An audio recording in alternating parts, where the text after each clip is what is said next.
I'm Maya Allen, and today I'm going to be talking about utopian communities for my Diversity and Communities class. And let me tell you what, I got a lot of love for researching utopias. Speaking of love, the community that I am researching is the Oneida community, and as you'll later learn, they loved love.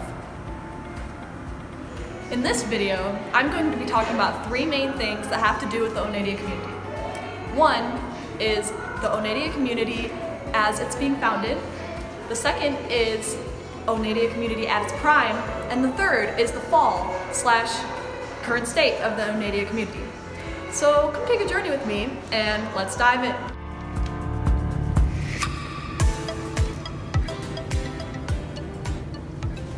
First, we're going to be talking about the founding of the Oneida community. The founder is John Humphrey Noyes, born in Brattleboro, Vermont in 1811. His father was a congressman and a Dartmouth graduate who studied law and things like that. His mother was very religious and strong-willed. In fact, she was so religious that before John Humphrey Noyes was born, she prayed that he would soon be a religious leader to a strong faith group. John Humphrey Noyes also had a younger brother who later joins the Oneida community as well and becomes a main source of documentation of the community's achievements in the Oneida Community Library, which is an online source as well.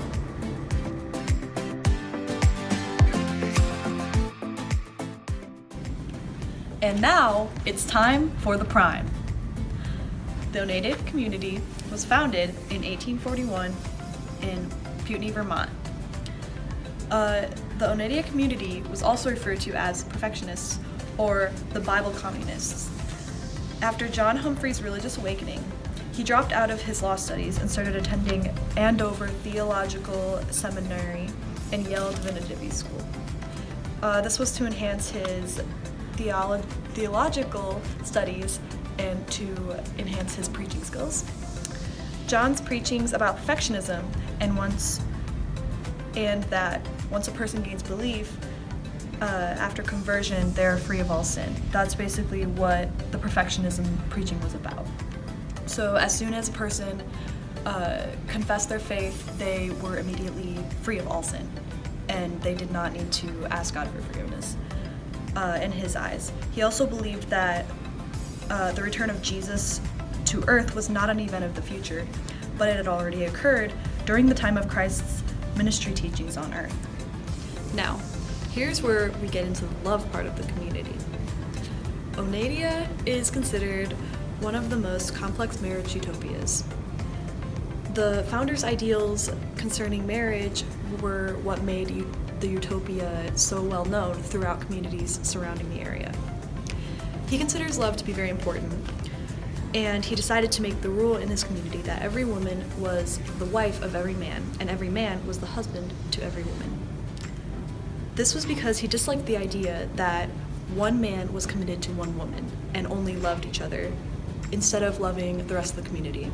So they decided to make one joint love and one joint relationship throughout the community.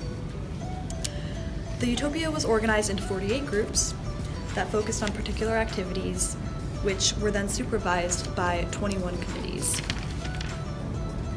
When at work, women and men worked together. Women cut their hair for obvious, easier reasons to work, and they also wore pants or short-skirted tunics. Sexual relationships between particular members were regulated, and members were carefully chosen to have children. All children were seen as a child of every person in the community, because this is a joint family and because John's ideals are that all in the community are together. Every child was equally one another's. Because of this, the child would stay with their mother until they could walk. Then they were put into a joint nursery. The Utopians soon ran into some troubles with their complex marriages, which made surrounding communities angry. So they moved their community to a new community at Oneida in New York in 1847.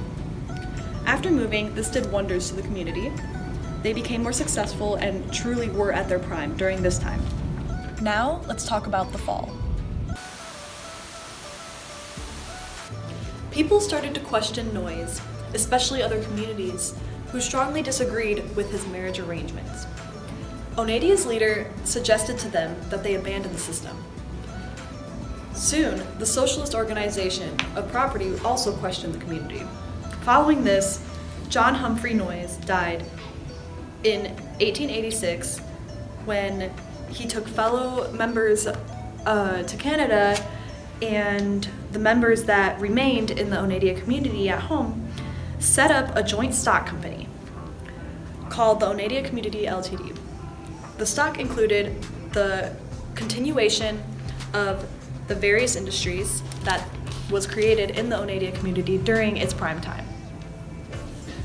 With the joint stock earlier, the manufacture of the silver plate took off and became a commercial enterprise because of its discovery earlier.